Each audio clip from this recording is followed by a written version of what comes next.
Yo, assalamu alaikum. Uh, mbe mo be kontonal tolnal konton la. Fatin sabal la nyim platform oto.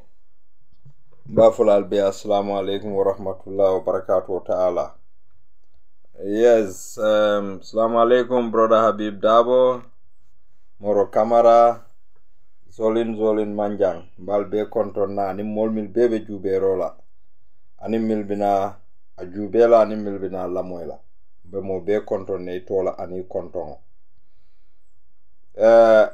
nata minna drong wolomu kachati mi ya lonko abe sembo be wararim baake kacha kende ba ay Gambia be kontani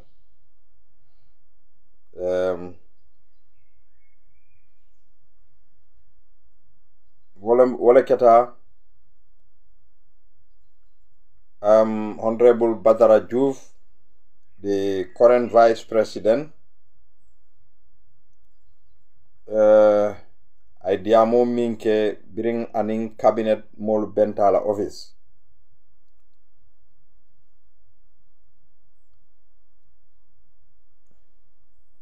I diamo kende baluke very powerful speech. I diamo sembo warta baki. Diamo sembo warta baake andu niyajen koy ko diamo sembo warata ay kuma kende balle fo ala diamo nyin kono ngalon aljama bi jali ala diamo nyin moyle baramba katala ngala diamo play demanding isaje wala ka kacha fanan dia mbatuna la diamo nyin bonni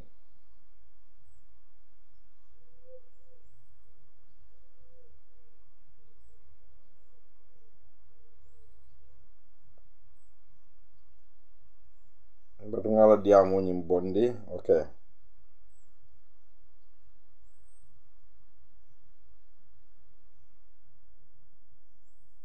Als Hobby kann man wiederaufbereitete iPhones mit batungana ngala diamo bondale o folo lamoy nko ntakola ko fo fo Badara Diouf dum mole UDP la manifesto diala bang fo mole ka advice ba because aka diamol minul fo nyilebe UDP la manifesto kono Badara Diouf current vice president biri ya ta ya kalindi ay diamo min fanan kije a diamo e Gambia be kontan kunun koteke anatana diamu doke wayatinna molu lafta la because Gambia nkolu diamu nyima diamu dima kan nenel Badara Diouf could be a change Badara Diouf because he was a minister for 5 years at higher education. Kesemambo Jabatoro. But perhaps he could be a better vice president than being a higher education minister. But actually, we have to applaud him for Aikumo Mimfo. But we want an action. Lafta actional. Andung Badara Diouf ala boss mu molet mi ya lonko he woman knows nothing. But thank God Badara Diouf ba bala bari Adama Barrow daltale kanyimfo ko atema no bari ay molle ka bala miluya no so mimmun nat fiya mimmun tala kumoti jang wala weda Badara Diouf will survive it because kunu lungumina Badara Diouf e nyindi amo fonke dolbitale le ba fola Adama ko you have to be careful of this man abe popularity le nyinin kan ila government jumal le be okela minuli alon ko be mansa kunda tinyala but Badara Diouf e fenne fala diamo ko na ko the reason it could help me God is to stand by truth and speak the truth ako no matter what atete silala ka toñafo. This is very good. Nsulata wala le. So bari lafta aliyala di amol la moy demanding after sinadun kacha ko. Political science and international relations, because that was the fight for independence. And there was a paradigm shift in the 80s and 90s because we wanted economic independence.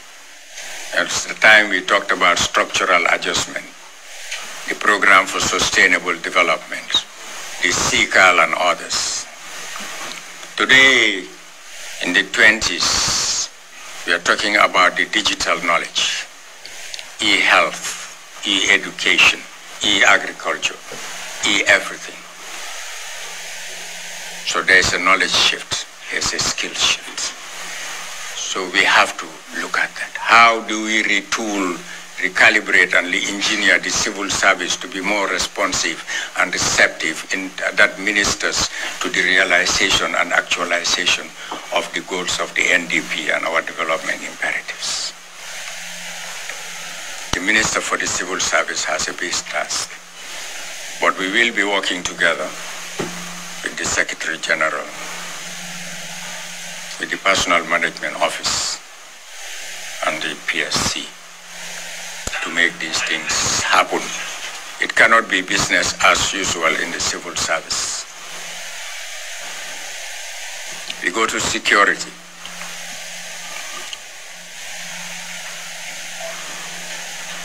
We would have to mobilize resources for them to be more effective.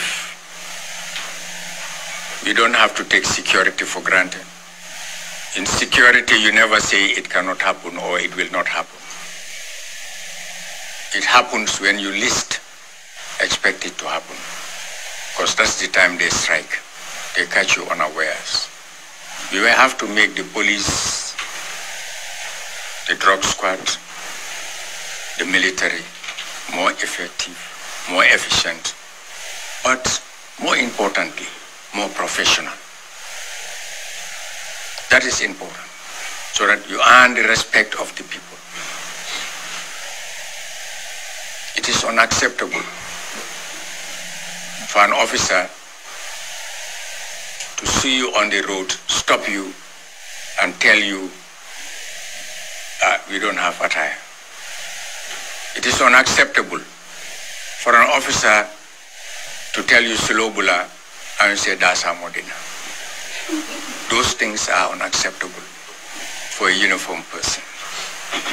I think that kind of discipline, the Minister of Defense, the Minister of Interior, and their heads of, the heads of the security should look at that.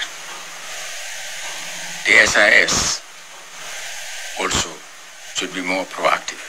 Preventive security is more important than offensive security. If you have solid intelligence, then you can preempt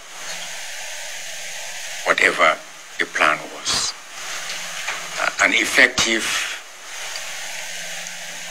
invisible SIS will be more effective. But not people who tell you, don't you know that I'm SIS? Or I'm NIA. You've blown your cover. What can you gather? Yeah. Those are some of the things that you will have to include in the curriculum of reorientation and the retraining and the retooling, and the in-servicing of this security apparatus. We thank them for the job that they have done. There is more to do, and we are grateful. We appreciate that. All we are saying is just be more professional, and we will help you to extend your professionalism and your professionality so that you can be more effective in protecting the lives, property, and the sovereign integrity of this country. A, B, C, D. A, B. I'm sorry, the yellow YouTube what is cutting advertisement. The honorable ministers of finance, trade, the central bank, the chamber of commerce, the business community, the ports authority have to put on some thinking caps and see how best we can address this issue. It's not easy. We are already in a very difficult situation, and it is impacting on the health and well-being of people. If the cost of living goes through the roof, it could break marriages, it could create animosity in the family, because people will begin having 1 meal a day instead of 3 meals a day. And then people become agitated, emotional, because there's nothing in the pocket. And you ask for something, then they are irritated. It leads to chaos and crisis.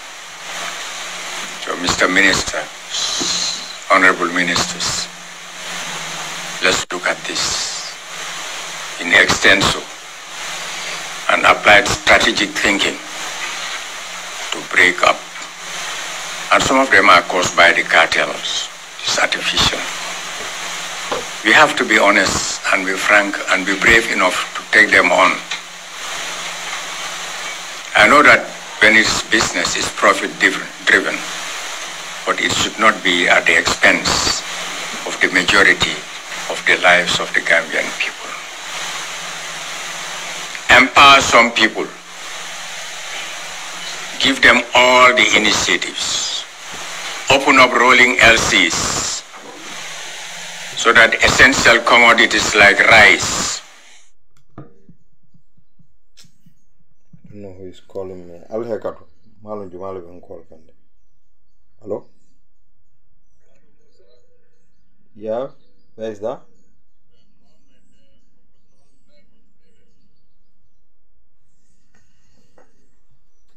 Bitte?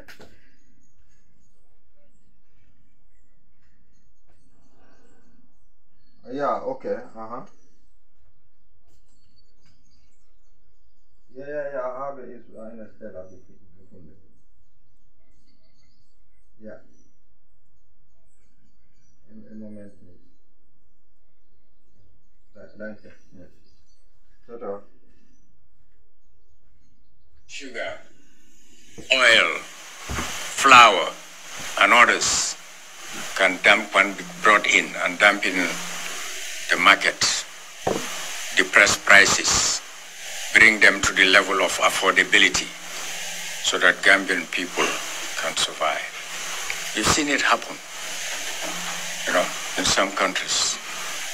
It works. You have to just be innovative and strategic about it. You cannot just pay lip service to it and allow it to happen. Think of the messengers, the drivers, the poor farmers, and we are going into the lean season. The rains are coming. They have not harvested anything. Think of single mothers or single parents. Think of the unemployed youths. That should prick the moral conscience of us policymakers and policy drivers to come up with strategies that would bring affordable prices so that people can live in peace rather than in pieces. And that brings me to employment. And it's cross-cutting. There's the Ministry of Youth, Ministry of Trade, Ministry of Education, the two ministries of education, all of us, the whole government, our government.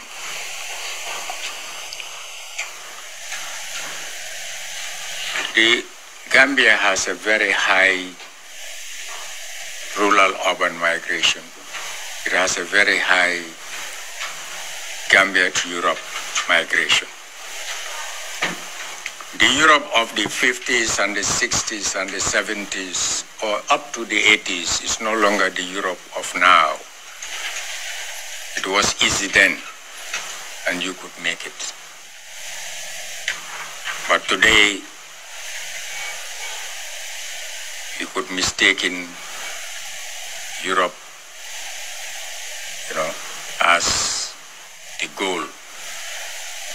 But it's the glitter rather than the goal for us today. Hence, the barbed wires and the walls and the repatriations and so on. And that relates to my point. And I would link the two thematic areas, migration and employment. The question is, why do they leave? There's a push factor.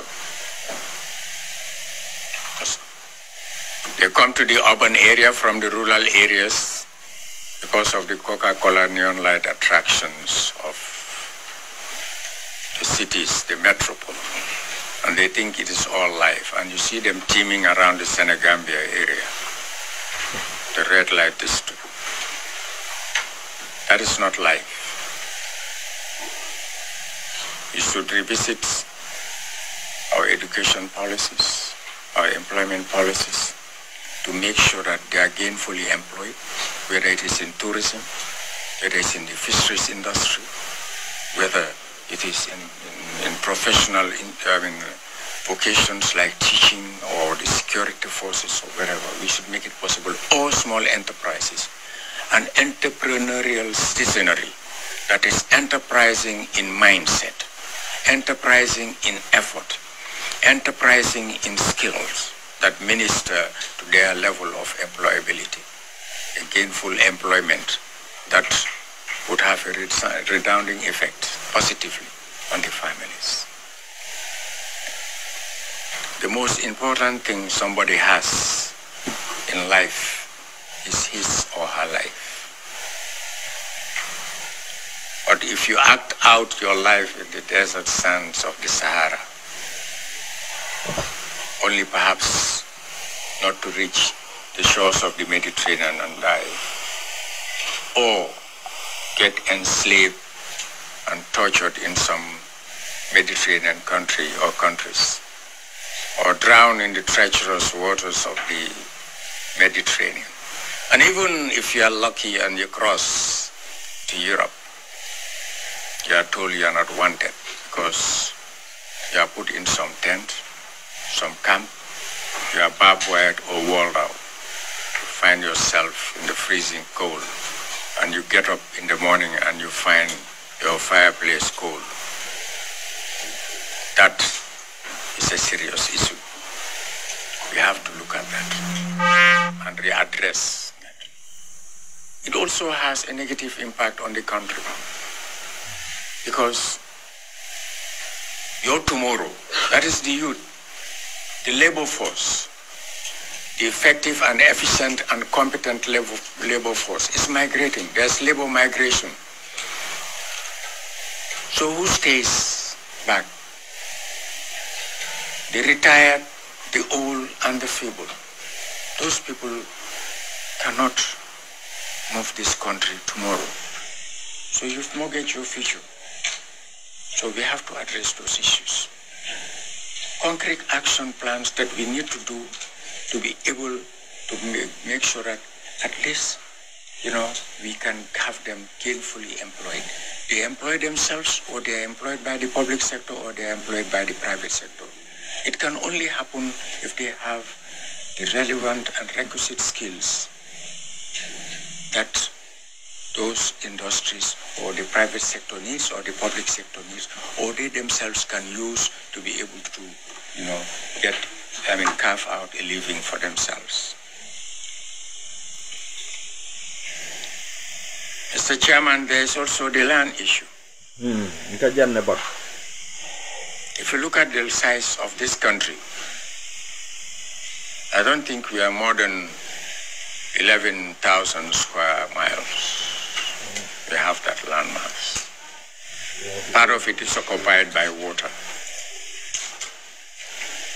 Part of it by our forests. you need land for shelter. If we commercialize this land, our families, the future generation, where would they live?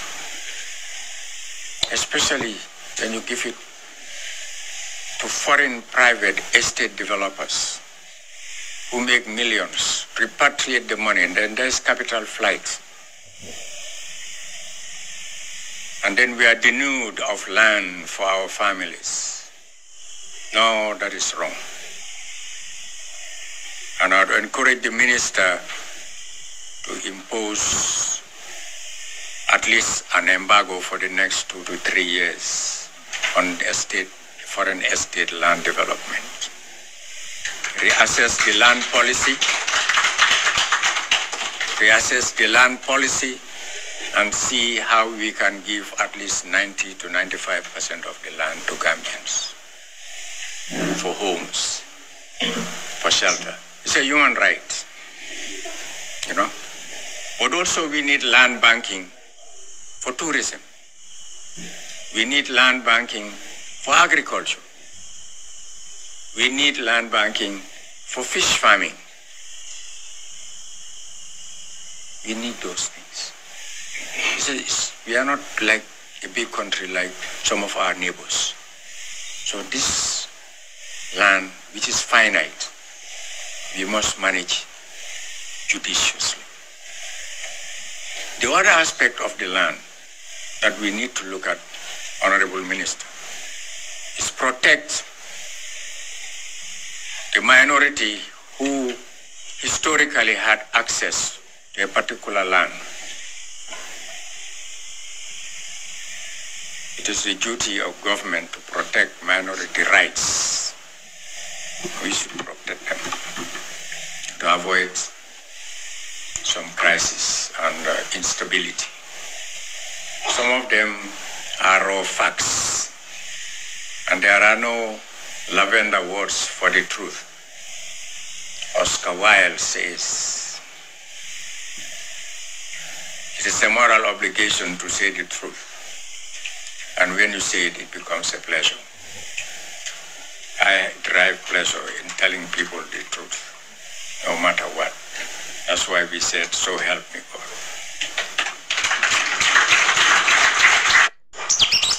So in video ajamfata bakele, but ni ajenga nyim play, there are beautiful words. Beautiful, beautiful words. Wala nanko, I hope Badara Juuf man UDP la manifesto mole ma dialaban, because this is exactly what UDP wanted to do. Wala atinanali la 5-point agenda kono la moino. You will hear all these things there. Land reform, tourism, civil service, livelihood, everything. This is what UDP was telling to Gambian people. But UDP, actually, we will thank the Gambian people because ye cartel for UDP. Ye cartel for UDP. No problem over damning. Honorable Badara Juuf Mbafule is spot on. But, when the head is rotten, what will be the problem of the body? Ngobe tinyade, ete kungo tolita. Ibala jato be kala nyadi. Nyimu questionoldi, mi ya lonko. Kunun fango min Badara Juuf pareta nyin statement ofo, doltata Adama Barrow yale kai ko nyin kendingo ala kuo korosi. Because mimbe palaso do ma la fi tonyala. Mimbe palaso do wobe nyapikan na land lekang. He is the very one who is grabbing the land from Gambian people. Ngakuma kese balle soto nyinto. Adama abarinul ibe kodo ibe kene sango doron la Gambia. Adama barindul. Ye kodo bondi da mi malo. Yes, Alkali, Badara Juuf, we have to respect him. Bari alngan careful baake because we no problem odi. We want action. We want the implementation. Definitely, Badara Juuf could be ready to work. He might be a better vice president as higher education minister, because ala higher education minister be. Don't forget he was there. He was part of this cabinet for the last 5 years. Bari nga jele higher education problemul minul sototaje. Demonstration ol ketale unique ila university olto, demonstration ol keta college olto, anin ku jamal andu hanisa in college student o dolu. Just recently ikasi iro koto kela exams ke andung ilafta fenjamal le transform la to university where Gambia yo capacity sotoleba, because mbe university kilingo mimfango ibe min lokan wo man complete no Gambia university student ol ka sofa minke ngalon ibe bola faraba ibita Gambia College, ibe bola Gambia College, ibita GTTI, ibe bola GTTI, ibita MDI, ibe bola MDI, ibita School of Nursing. So it is not easy. And Badara Diouf was part of them. So nyindiamu dima kana mota. Although we have to respect Badara Diouf, because diamole fanankati na action kake, but we want action. I kumul minul before. These are great things. This is what Gambians wanted to hear. And don't forget, Badara Diouf is a teacher. Our life was like he was a middle class person. Middle class. So he knows very well what poverty is. I alone it. So abenyin luxury min kono be. Perhaps now I have feel like let me reflect back on where I come from.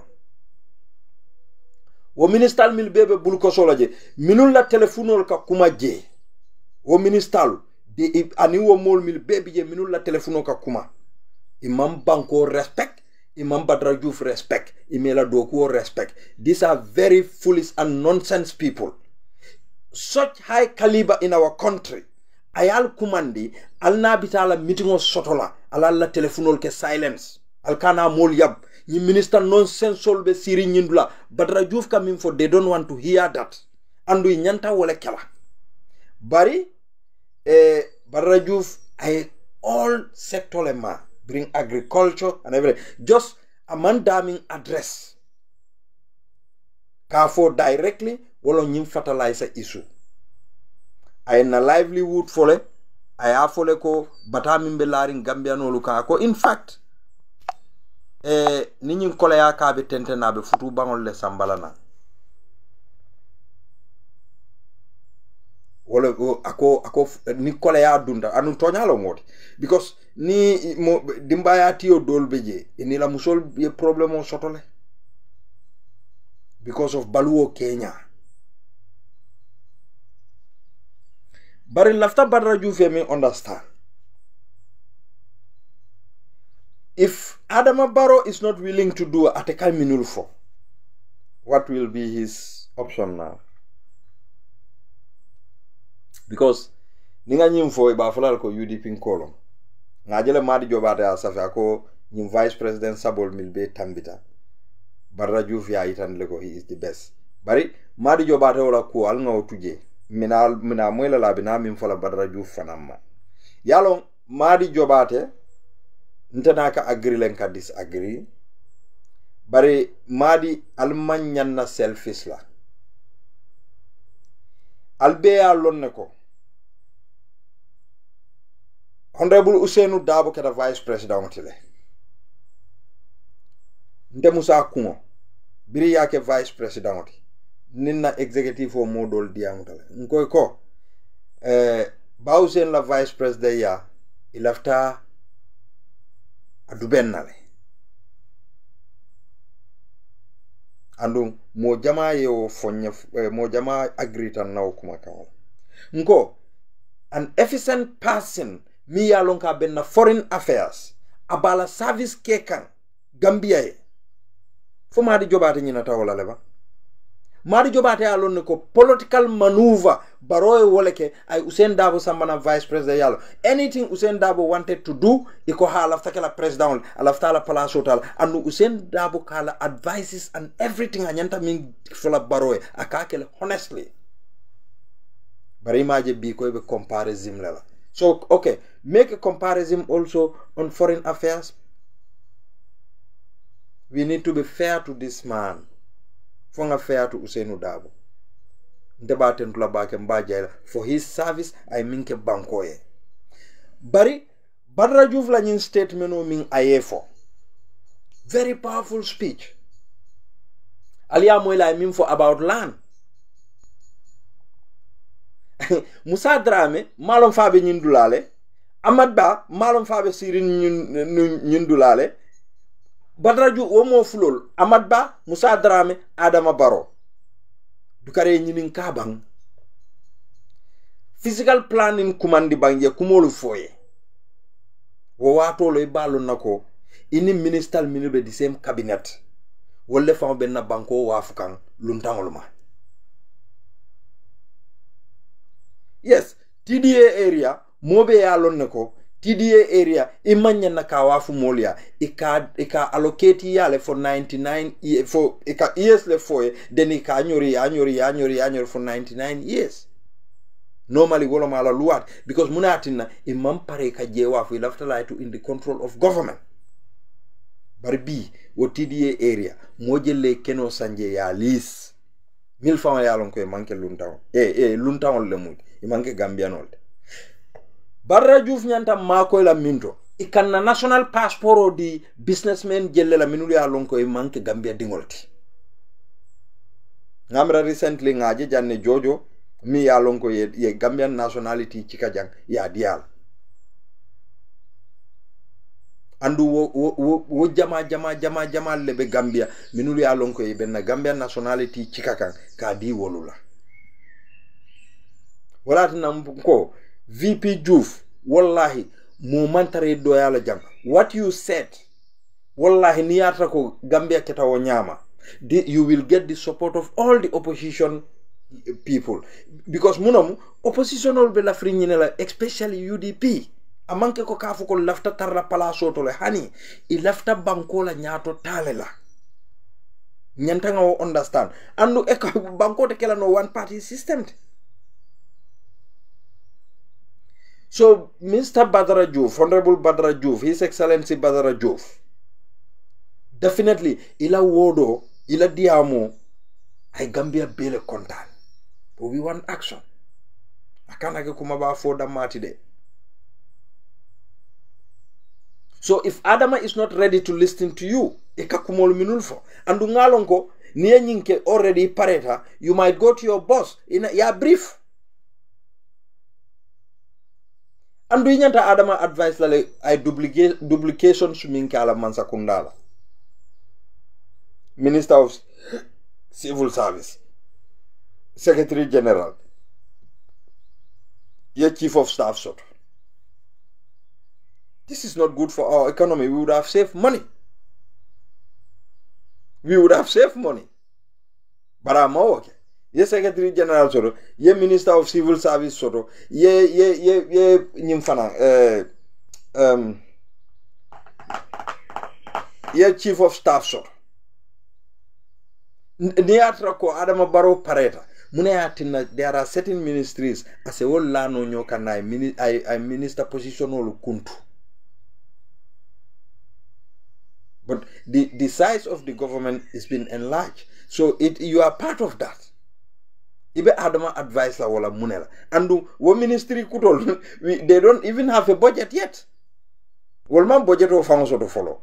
So where are they going to get the office? Where are they going to get the money? Puru itelbe kumasla do ko la nyamim fang. Because if budget teje miya longo, yo budget wolle. Because wo ministry fang la ko manta han National Assembly follow. So agriculture mi yafo tonyalomo. Agriculture is very important. Bari Sign nom Adama Barrow wol ko be fertilizer wa afla farmers wol majane 2500 andu Adama Barrow kilimo before Ukraine war atele lota ko itele 2 years fertilizer le sambana andu they will sell it to Gambians for $700. So what changed? Where is that fertilizer now? Ikana foko e fertilizer dole samana. Andu nenenga janne ben soirée documento bondi mi ya lonko biribe nyim fertilizer contrat ko dila. Ya di mole la mi ya lonko Abubakar Jawara leo samba kawoni Adama Barrow londi nyola andu Adama got an interest in it. Ben soirée wala nan kale kal alnyantal ka ben soirée lamoy. Albe kuja malona alben soirée lamoy alka the breaking down of mimbe caring alka lamoy albe kuja malon na Gambia la koto mi ya lonko ntel ka muta ko they are doing the right thing while they were doing the wrong thing iben batandi kan iben kunami ka iben sunyaka the Gambiano bebe kelalako our problem is being solved but while Badara Joof knows very well ko Gambiano kata loptano to la hani plaster ibuka soto hani plaster ibuka soto ayolonne ngale ko ticha kotolomo he knows ate alonne from the previous regimes sako especially during the time of Jawara we are literally in the heart of teaching field so ate alonne ko facilities minul benunje so ala experience abe diamu ka wala anda yalone ala comrades on minulbe siri wodula there are some alone ko there are very unserious people sitting with him there but will Badara Joof niatra ko aka kumol minul fo because this kind of corruption mimbe nyimman sakunda kon he knows about it what more minister lomu but say he is number 2 will he be ready to step down niyatra ko Adama tala kumo moyla because kunun fangode nko alele ko Adama Barrow be commence le ba fala ko no this man Badara Joof no nying be undermine kan very soon ibe commence ka ofanam fay very soon andum Badara Joof be mim foka wolom toñal I can see the seriousness in Badara Joof wallahi because yalon hadama dingo na minke alwo for ala body language ala jube the seriousness is there but the frustration fanambe jail how they going to do it wala yatinna niaje yalon kule ko kuma sabu niaje koyko we shouldn't be afraid to speak the truth ayalon ne ko wodula fangoto there are hypocrites there ayolon because typical attitude of some Gambians lebe wonyama ibe bulo kosikang bari ni pareta they have access to ibida ba fala Adama Barrow anu Adama Badara Joof ke vice president timina manke ko he like Badara Joof no wonte because of wala language o aninga ka kaitol sute nyame ala education wala ya tinaya keje simply pura sate makoy say Badara Joof he could go and answer questions at the National Assembly. He is not going to be like Aissatou Touré. Mi alongo ni otata kalaf kelo fam kelaji. Anu Badara Joof ya alonne fananko ye mimfo wolom nyindiko ate Badara Joof nyanta official coming inherit la from Aissatou Touré. Badara Joof ya alonne ko yewtu Aissatou Touré bulle ko puraka na kamfa. So Badara Joof should tell Adama Barrow ko no nyimu man sakunda la property le ni lafta ifansi moto sangaye from your own money ye moto diala bare man sakunda ta dukara yo se indina ya follow ifangol ya start ni ifangol la first ya start ifangol la first barkana ka kuma dima fo molye wonte de and people might say ko he par nyil fanal buka satisfy moyo kuwo kuge safu ko hani teng it's not that ngoy ko mafu ko mo bukan tenene de bar saka kola ya back because nke nyinin kale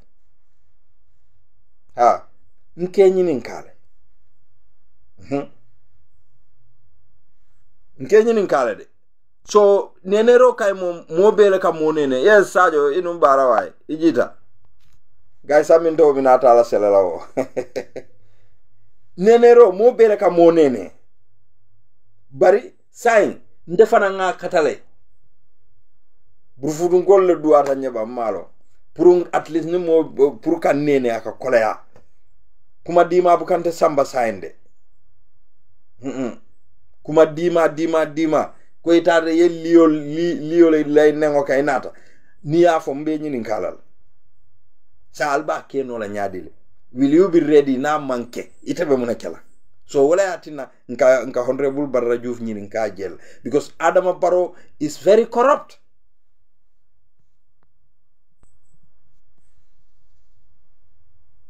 Thank you, Alkali. One more doubt whether he will stay in this position long. Because I come in for Adama don't want to hear those things. Imagine Kunung. Minatal do ko la wala nambe Red Bull o minka. Imagine Kunung. Ngamoy Adama Fadera ka foko Adama Barrow tata Biratata Equatorial Guinea. He signed a bilateral relationship agreement, with Equatorial Guinea, which is not bad.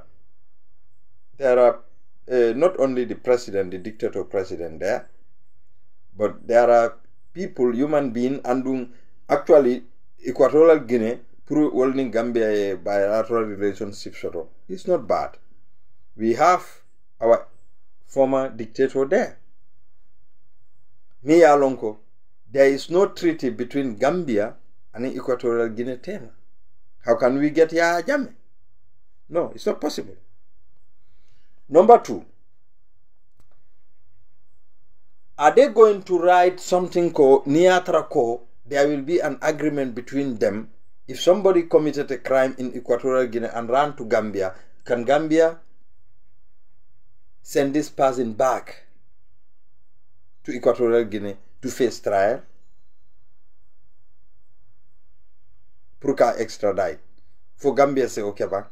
So will we Momalo maybe Equatorial Guinea be fasika ya Jammeh fangola kuola le sign. Maybe Adam Barrow go look, let's make this now legally you people could get Yahya Jammeh nal sulatala. Malo. Bari nga mimmo ila diamo kono wolom nyintiko because they have a natural gas andung wobe kela feneti mi alon ko Gambia fananse muna fanno alale. Which is very good. Which is very good. Bari mimbe nteli jakal kan. Say State House yo safela website to ko wo is a good thing. Ha tata Equatorial Guinea ya jego okay ninga gaso soro things might be gaso is cheap no la Gambia fete. Bar say ntel fanga la banko ke be tulo sinkanje State House nena ma safela website to ka fu Gambia no lego tulo be sinkanja ni no. Atata mina nyiya number 1 ila diamo mimbe siala je 85% ya Jammeh kuolo. Number 2, what 15% to min tuta je.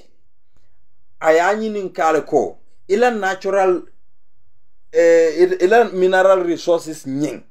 Ite ka spend nyadile idamma. So Adama wanted to get control at fanan damma ntella tulo. Bara Adama nga fuelo ko ite o mbe Gambia no nite be nyo buton lola le wo manke problem moti. Ha wala tinan kunum ngoni mbari musol yen alaw nsarata na musola na sonta na muso na sonta ngata Senegal nga maño ñini je fonsis ke Senegal dingu fananti because Senegal dingulu ila ko kante nyabo baki Senegal dingu ila ko kan nyabo nga Senegal sunkutu ndingul nga Senegal funding kewol je drong WhatsApp group oto iko nyoyo ko al nga findi nga tan na nyindulato nga banko la kuo bondi mimbe kering kunum momimbe benta woto hadama din jama la benta woto ndenga minje na talo hadama din jama bari wo Senegal ila opposition leader sol kono ila opposition ol kono fulolu beje surwal beje jolalu beje mandinkolu beje bari ita moyla mola je ko Usman Sonko mu mandinka walla jolaleti alinkana tambindi woliye muneke iwol Senegal ngol man findi kafuko pati ndinti jam pati bati jam ya jele ko Usman Sonko la pati wala fana warate telti be ko al ngala Usman Sonko ka be ngala Usman Sonko ka because banko mo be ka bula tele noma al ngala kan ila ta kan min ambare muso le kila na muso ka ya daninye manyo kuo nene malla fala bar sain Senegal ngol la kuo nyabo nyami pour ka Senegal di ya soto maybe ni farangela passeport soto pato bi nan sabula ya ni ano ya fogo ina kay di ñino la Senegal ha mbare muso ko no okay ngalla ko mo moel bar sa mbare muso mbela frin Senegal di yala baki because a kanyabole Gambia jang ama hani me birintel nga carte o faydro esa falle folo ni borotata mama kande kan kaytandi ko nyin carte fayo man fea nyimu UDP la winolati esa fall ani mama kande be botaje tata Honorable Usain Daboya foi press conference ko in fact Honorable Usain Dabo le balante bulu ngo fadaw fanango no that one is out oto sila wonta hanyala ko rek bar sila ali ma ko oto ngak Senegal kayto soto ko mba soto no la nyaadi andu lafta soto la in a legal way lafta la wala nyama malaf ngata wandi banko kan ngela kayto soto in an illegal way lafta la legal way le so sa al se ma ko information oto ni mu Gambia noti lafta Senegal kayto la fo be alawla nga ke dual citizen tiba because ila ko kan te nyabole de yes so esa fal bring inata Honorable Usain Daboya in fact itel ko let us reject this in totality Honorable Usain Dabo ko hani jannimbe wo kela alinga akatanga evidence soto dalilo mimbati nan lambe resulto ni reject la okay Aminata Dramé good sai kana ke baroti de lahido le di de lahido ye wala di ni keta baroti kana ke baroti so sai biring Honorable Usain Dabo e balo no wala toko ni nyim ke ba lafta agridita e kaminfo ali jawolu kam minfo ika foka agridital ni yatara ko nyin gridital no tombinu esa fale minfo abe wala fala ba fala ko yes we rejected this in totality bara ko hani ako ali ngam batu nga evidence o soto follow nda fola no ko ya sunyale al ngal lamoy bar esa falla badi ngolu mbele o audio moja ako esa mbatu de yalo Halifa Sallah anenebe fenne foka mbiring afutata fonko instead I continue ne angale counter la barako molka foloko haninga wulo le soto wala fisiat afu maninga kaw sa nyim fana nyim fo surwa kangole to mfana mba fo surwa kangole aka esa si audio bi de muneko esa lutanga dem si ñi so seleng bayil ñi si li yo so deme nga farle ñi da nga jox advantage UDP ya ali ajel de kabri woto nataji esa tata yuru push a ko bondije barmbe esa badukan for 2026 esa bitala la ko surwal damay ko mané kune mané rek nga farlema so waxut mané nga dem fele ntel fulol ni jolal ni sarahulol ni mandinkol ni manjakol ni mankanyol ntel sila nyoka nga jube fo surwal be ku bonno le fanka bari wo surwal minul mu fatam fansilalt wala bitalate esaka surwa kende balle be Gambia oto surwalu nalbe o kandem la nalba kondem la al fintali ya kondem sign alte badla for 2026 kal yala fanyamendo wote kala de albe finti la sign alia senandali esa la o condemn esa e finti ayo muso condemn mbenga ke kilindi we work together esa is a good man Gambia would need the service of ESA. But what point on you? Where ESA damage? Where ESA damage? And the ESA is quite with that. Alunga tonya fo nyoye surwa kurungol milio fo SI minul ka okuma sifa fo SI surwa kendol to fola SI de no surwa kende to fola billahi nte luwolu nte fanan tata nsita nko ntabe UDP le nte ngatra siri nte fonte fali amira ko nte le ba fola mbama mandingol bar nte mandinga ya fisi and lam fon la sioti hani nda fulo nati bi nda fana ba fana ko he ntel fulo bare image sign ndel fana nsa woketal nak bawo state house sign e be fala kamara fola bi mi lomde bare wo mati nan la ka fuko ntel fulo be bitala la adama le kan no it's not like that policy lomo we have to follow policy and in the leader fangola character. The leader who is going to lead you. Ndasitara no UDP le. UDP e mo londi mi alonko ngalonko no nying tete na carte o di lala. GDC e mo londi nga na carte o di wala because nga feel ko nte fe okay UDP la policy is here is good but the person there I don't trust him. Nte sonna wala. Hello?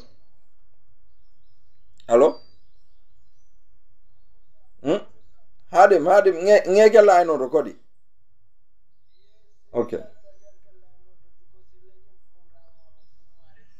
Okay, mbar ngeke je. Aja bismillah. Okay.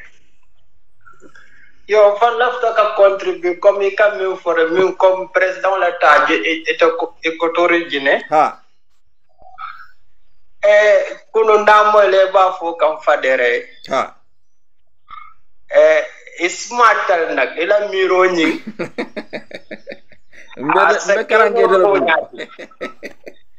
yes no yalla ifane ko betiata bakel ya du hakilo war mbe karange de altel le bulu no wala hakilo ala talla man so fo wala ada mano kay ikela man na use rek yeah sa ila mi fo ba so bari after da fana na comme da fana birna fadera kuman kunun kom baw fula bari fana nata hak because line ole mukame baake yeah olom tonya yo so asekeno fana comme ikamim be fo awo be fana comme be kana miro la fo drop fonde president wa asekeno bari dunia kiti bunda bal fo ICC lamba malo ICC ha yo yalo president ila cabinet e kamin fo cabinet kono ani kamin fo molye bande muka kilim president ya kulo bala beji kulo babje wala mtonya yo okay so ndola banko nyi da banko la mi alon ko sarangiri al banko la dol ka dani role ka wato mbo ya sarangiri al okay so wakamala dunia la kamul makoy comme last time nanda ko pa model dunia Gambia is part of the world it's a part of the world democracy you understand so kujama katra kullo kono cabinet president na la minister mil ba cabinet mu ko fentinde banko molyede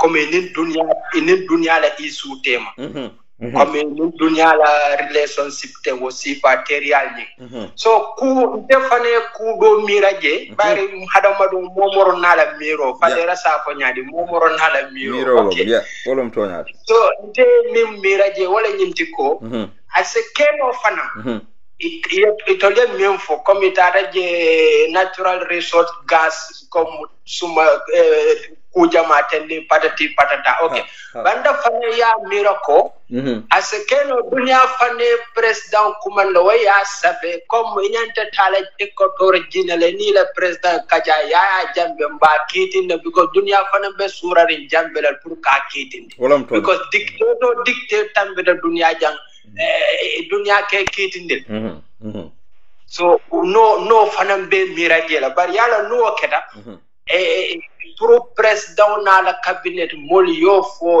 fintindi kibar mun habo kolyale bula because mollel fana sototo banko ka millato president kan ko e be lala president kan because pour yaya na banko kan understand? So niya jube say ba contradict la as keno fana as keno fana tata je pour ya tribe ya jam samba no la nyaade ka fo nya comme ya minke jawra something like bari what take no ba kuma fulalam fon sa fo nya baro fana take no because jawra ni yaya la situation is a different yeah dunya fon la bel lafri yaya la Iko ala mansa kunda kono Senegal hani Macky Sall min be siri Senegal ala mul fada je Senegal yo do adum bina president min be siri jumalal ka kanda gayle njayol Senegal okay so Ghanaian fana na mul fada je Nigerian fana na mul fana mul fada je an togolel fa okay yo so nyimun dunya be kolti so yaya mo mantra bindi kan kula jam because wolof njay kam for lulu ay rendi sa loxo lay naaj laya ay faro minke wala bo yelo lel mata bulola so gambe non fana nyen to understand hani ya jambe ya samba kitiola atelakin mo so atelo ke ba president baro me lafta kana jannim be bulala Badara Diouf la ko makal betiatal ba comme yekam min fo ila diamo ko ne moy koy muka momuke nani ko akumata jele jinga jinga ab rew wax bu neex du de yobu rew gambe du wax bu neex mo fa bari neex mo be no diata mo be so Badara jala suwal kam fo dis be di bokku ci okay atena dala follow amake follow but sai abe min be foka okay sonda sai but sai I do ko hinda mu da follow aka min be fo ayaka sa be min be foka sai I do ko sai bara na ra man ma hanin karsa bosa sai sa chance dala follow najibe ko jannin kar woro sa aka min be fo fa bo banko tamandi no la wanyam because min beje aninna kunun na yakuma do fo fade right banda fana karam hadamba dum le so hadamba dum mo man londi sot o ma utu min hilmi illa qalila hadamba dum mo man londo soto be ka kada nyobulle ba hadamba mo ekela may no use da ngay utiliser sa xel bi xam so dunya membe wala nyinti ko mba opportunity do ta ko wato do na surwa kan ka Senegal surwa kan no afo okay so yala membe je ndolo na president ni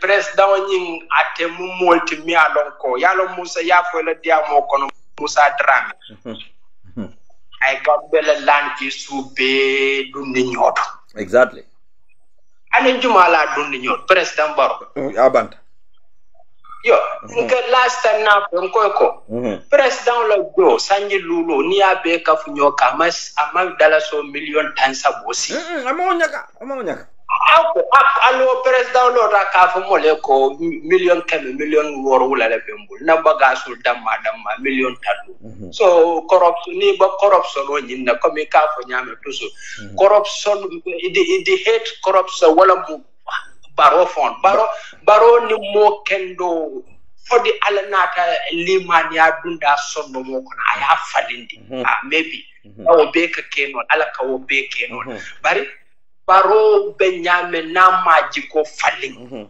baro ni mo kendata do ko kenon mo moro ni bala cabinet minister la ni lafta lo lesilo kan ka tonya londi drum abe bayle because I found corrupta no bro mina no ko la corrupta tete la no la baro la mansakunda because why mo millo na ko dala so million kemi fula million woro la le bembul gambe no mo hospital do mo boro so ko laram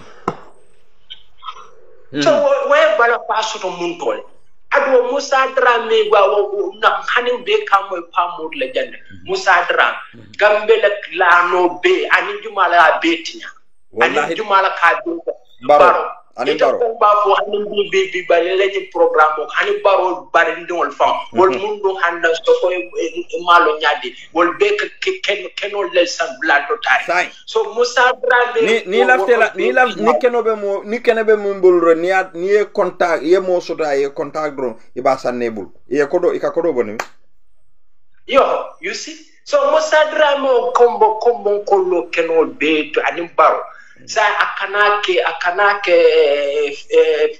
fish malo minister of fisheries malo nyaade okay so yo ye jejele mono mol fol malo fo nenye fo la konate mol malo ba corruption o mimbe ba kono fo hani wota land fo gambe nol molo ba kono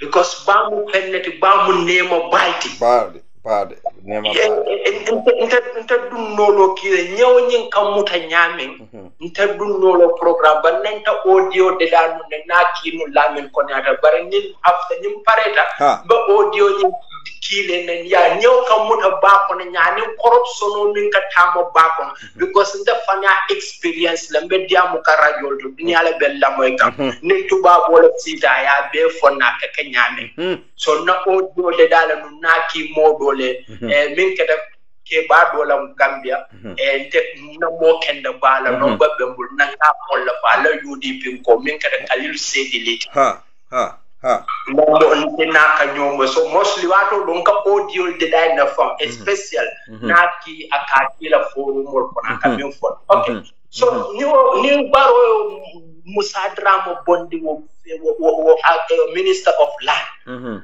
aya manang fish receipt so mol kan be mina miral because aya bondi damen to corruption la woto ka corruption ko la kadum woto so aya samanan damen to woldo fano corruption o jawyata hani lanti Fombe muka Bamba Mas moy jang to Khadim Rasul in London Bamba Mas ako every Friday ika dala so mala wil keme ka wala samba baro mo fo ke iso lel ka dugu fo du mal kanu wala non ko corruption no mimbe ba kono wodo hani wo fonta hani lan wala no baro yim Musa Drame bondi place oto aya samba na ñu place pour ko bañi le mo min ka sotoje ani foreign milk ñol muta mil mu tuba bol ni ceni so ni moko tan kensa pour ka kodo ñi ka ke dugu ka pour ka corruption o ñi deda ka gambela bana mo muta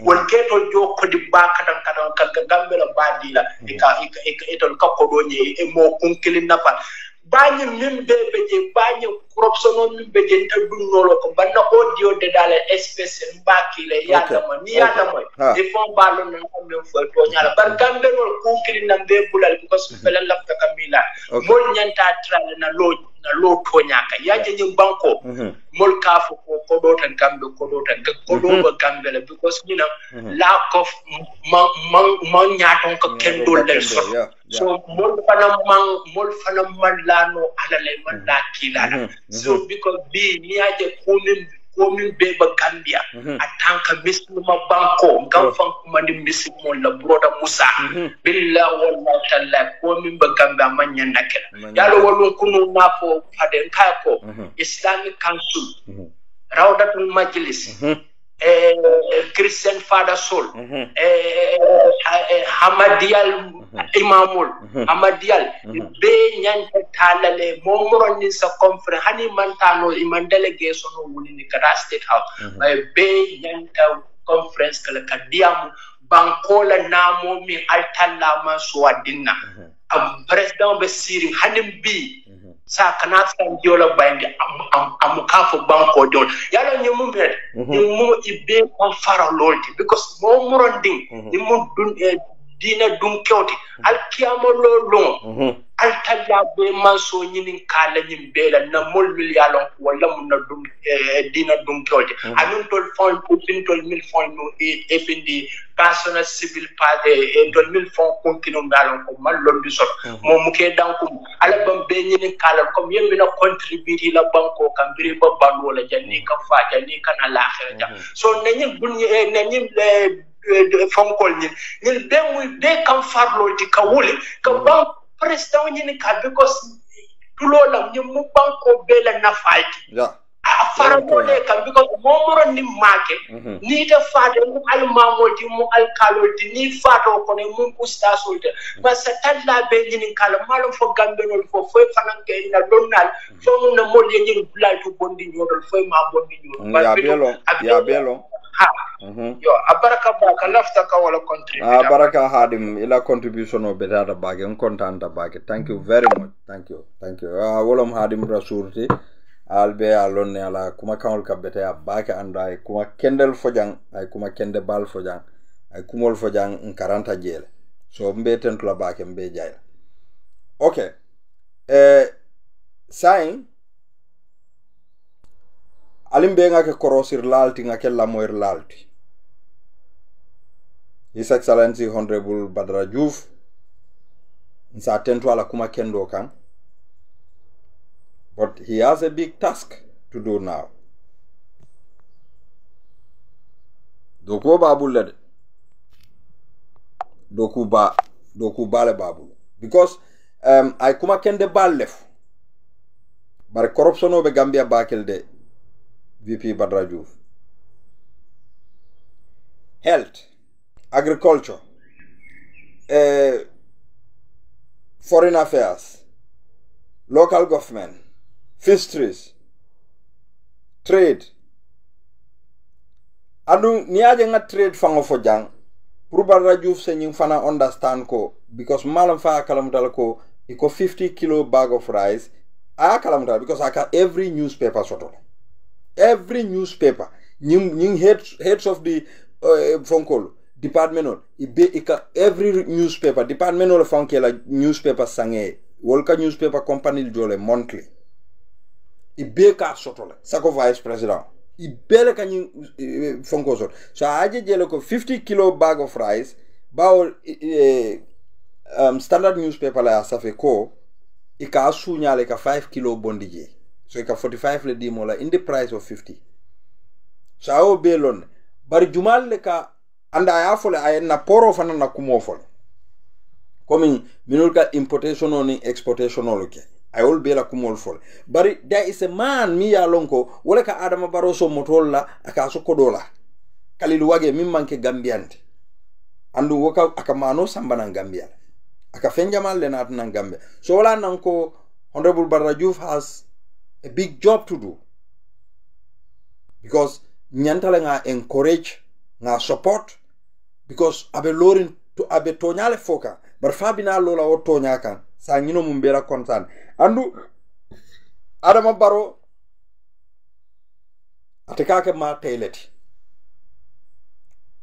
akake ma tayleti de ala kumandin jalolu wolbitala no kan ka Badara Diouf la ko onda mainata Adama Barrow ya bar Badara Diouf man fenfor itele ko al pareta do ko la sa yare ay fanga yal nako itabenu ebe feal bari ko pareta do ko and we could see this in Badara Diouf not the same Badara Diouf at the higher education at the fanam be bulaka lambu mbayo le fenu abe daring mafa corrupta bari sign another dami sign is willing purka leadership mantelo nyinta so we got to support him but we want an implementation malafi danko wrong every time nal benta meeting la Gambia no ngawolon ne statement ngo hani UN niko dunia be alna la statement ona wallahi Gambia ante silala ninna molia safe ibita amin folaje inna lillahi ni meke ku fa American call ba wolbe visa ni lay ba falam baranga ta hosulin la Gambia ha barni futata airport maybe the suicide commitment ha ni e fanje Gambia maybe the suicide commitment So ñine beje ka kuma dimali fo bari takela de banko mol batata andu UDP e kuma le fonu kombon ko le nu e gambian ko fa in general ko nintelu nata mbe land reform o nyin mbe commission o lon land reform be kelal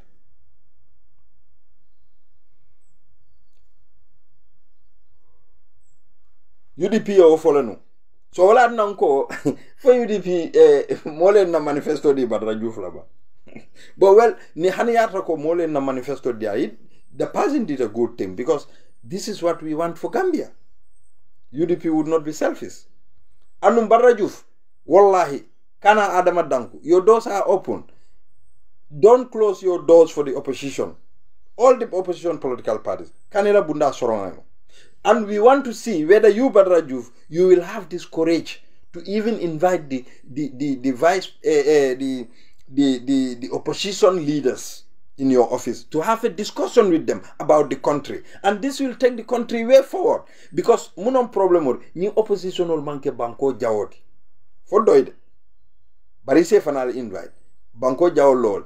Imagine wolum moyen kola ko Fomang news la moy King FM nka mu news iko doyin ko le ya safe ko ha ni motata mo jube lopitan munata na molbe o fintindla ngom fay ko nka ko dia ko ha ye wala safe ko ha nka fota safe tala ba Usain Dabo kata oje jallo jube lopitan Usain Dabo ma fo media al nanam nata oje la jube but Usain being a prominent man andu moma mo abe diamla media wala so ni media ni news media ya safe moli abondi Facebook oto ni wole ya aldimi Halifa Sallah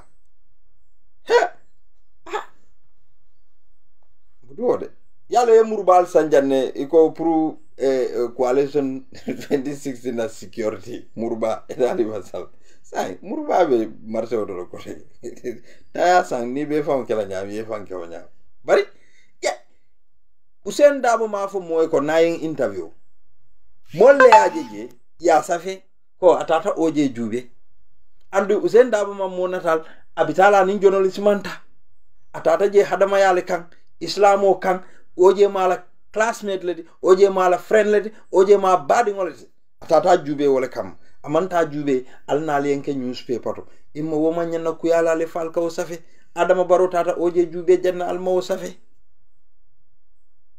ala muso tata je lal ma safe but because of Usain Dabo tata je nal lafita al taje nal tel tata je ni moya bondi o falhamdulillah ni mo ma bondi o alhamdulillah wo manken tel la hajide but Usain Dabo ma fo moy kal nal ya safe hani amowo fo al fata nyin kebala al yemuna konnante ya soto nyi because ala sobeya nyinati nal ya ko ala banku lafo aliye banko nyinin ne fal be batata atenata ay min sotono banko kan fo banko e banda alma sotono wakana kuyale ala la kero lo modi ni wo kuyatale albe ala la nyinin kala say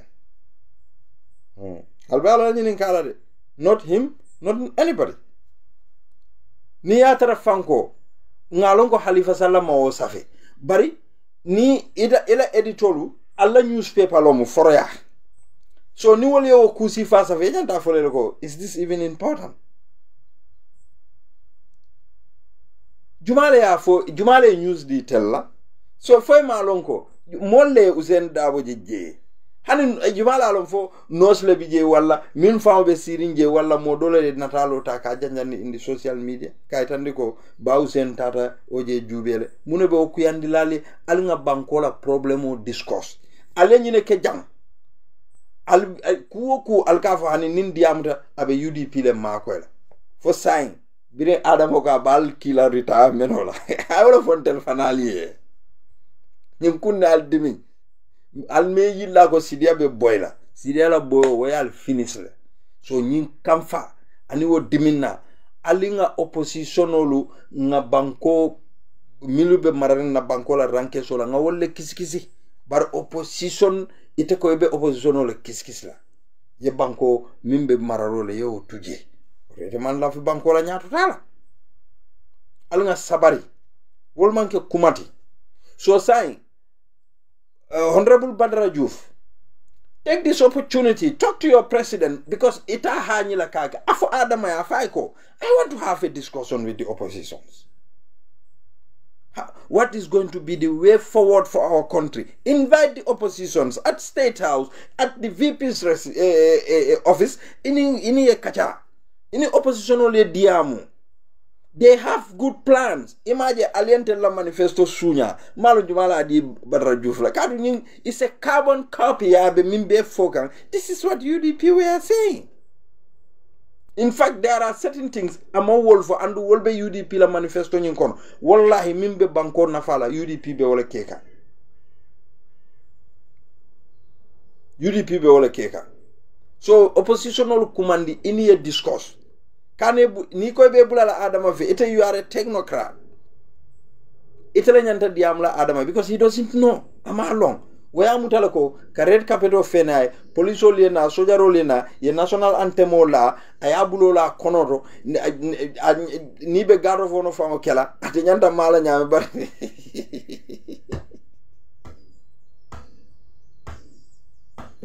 Ay God. So, nyino mukumoti dal lafta mim folale bi. Ntede ala kuma kan li impress back. Bari mbe sulari implementation no because there is corruption. There is corruption. So ali alon ko minul ka banko mol la kumol mol because if Badara Diouf in this capacity I adiamuda banko mol la mine lela. Banku dingul la mine. Badara Diouf ya wol le fode. So say oto ngalon ko nyilel ka banku dingul la kumol nka kumol mil fo ikafo al kanal fo badani social media fengeren kirib karo ke moyle. So we will thank him because I very good diamol leke all the sectors minister mil baby jaye bela sector male so budung saying the challenge is there for wolu ibe okela or ni Badara Diouf la boss misbehaved he don't want to respect the rule of law corruption obe rampant corruption obe takan koteke we want to see what else Badara Diouf will do and what he will say so nyino mun na kumoti dal ala baraka bake mbal tentula mbal jaila for watching mbe mo be tentula mbare musolu ani Antifa Dabo eko hani nkara musoni Antifa Dabo ko nga naturalize je baro be time o tala Senegal ninkombe naturalize malo ni tare sida Senegal how many years from inyanta ka wala kije pour naturalize so abe mela bakele I believe anu Senegal nkolla ko akam kontaan bakele because Senegal is one ni nata bankola kuoto ika jeleko we are all Senegalese why not mfanal ka oke Gambia barhani yes because I hate Lawyer Dabo I hate Lawyer Dabo's party hani ata Adama be banko duna dinkolo kono alinya bulaje hani wonte banko din kende yaati Adama is not the option ni nintel famo banko mol mu dote bi be nyanta folal ko Adama Badara Diouf palaso ni nyanta wala fola Adama pura e makoy Adama e boje Badara Diouf e nasi Honorable Badara Diouf His Excellency Honorable Badara Diouf mbe tankla bake for your job well done ngajele fanan kunum mole ya kinyana dukare UDP mbali dan la ku kilina Fabu Sane alkal Conte ntelime NV fenna me NV fewo fenna bar mimbi je wolom nyinti ko ni ya tara ko mimbe fokam PMO ko ila kaito wolete imawo capacity soto kake fonko itel fon liye wollon me yalon na broda Fabu ndekola ni nga ko ngomba falaale ko afo Adama scholarship le dile yeta e fenkara hande am kala administration lati management lomba ibe fi danko yo karayes yela kaito soto Adama la nyimman sakundate labanda kate fam kan city Saudi Arabia kontelon consulate ite consulat doku kelno ite diplomatic doku kelano because banindir buka ke woto diplomatic banindir buka ke woto ni ko de ay officio yelele pour banindiro iko Fabu Sane as the chairman or director or permanent secretary wo ini moto nyo sabalala nkonte fem fola foni nge congratulate bari ko bita kan daming diplomatic mission ni moli etela o video kotol ni la o banendirol ki yo translate wole arab kangoto wole o moy kande kunkunduje so ebe sabar lale alkal konte kulle bete kunto mi yalon ko nga min moy jam min be fota docteur fenke ambassadeur Fadera almane manin kafar kelay itoku yata je alkal konte ye gaso fay honorable Hussein Dabo itoku yata je alkal konte ikamolu intimidate itoku yata baki so ite manke moti min nyanta Gambian represent la comme ngam fo minul be Angleterre fatu bom ben suda fana manya na Gambian represent la at that she got the knowledge, she got the capacity, but after manke moti min nyanta tel represent la odulato anu fenke honorable Badara Diouf kabo bilan telanga foye your position is under threat nzo foyede sai ni Angleterre nkolu balanta fatu bom ben suda skeno baroba murund lanane because abe lafila koteke ka wesol impress munela I will take a woman vice president because nyimbe keta fennetinu mi alonko I feel ko oh my god ifelenti ben blame kay konte buka musol tan nama sakunda andu wonte barola patio fa ala député wolu mo jello musoti ay jelle londi baro ma musol regard ame muta fente barembe danna janne mbal tentula mbal jayla the series minalale Badara Diouf number 2 do fanan kelale insala audio ala fonko play kotake nga lamoy pour mbesike korosir lati ha mba fala mba tentula mba jayla abadi unketa momoti ya fay ko Gambians are happy with abe aya kumase nyaming but we want to see action. Let him involve himself in making those actions. We want actions, not only sweet lips. 9 actions, because Gambians are suffering. The health service is dilapidated. Agriculture, yalo agriculture ye nasi fulale about nasiol all about agriculture. So Dr. Honorable Badara Diouf, thank you so much. Nganyinolo leadership to, and do let nothing make you to subdue yourself to Adama Barrow's corruption. Adama Barrow ifanga ya fole ko cartelo lebeje, cartels yalo yo fole iko cartels lebeje meta nyim folalde bari ite fanga yo mo concretize le kaita ndiko they are cartels, and those cartels have started fighting you. So have a thick skin, fight them back. We Gambians are behind you because he left a Gambia le bondila. So thank you very much. Ala baraka mbal tentula mbal jela mbedda na jak fo wati do ala baraka mbe mo be tentula mbal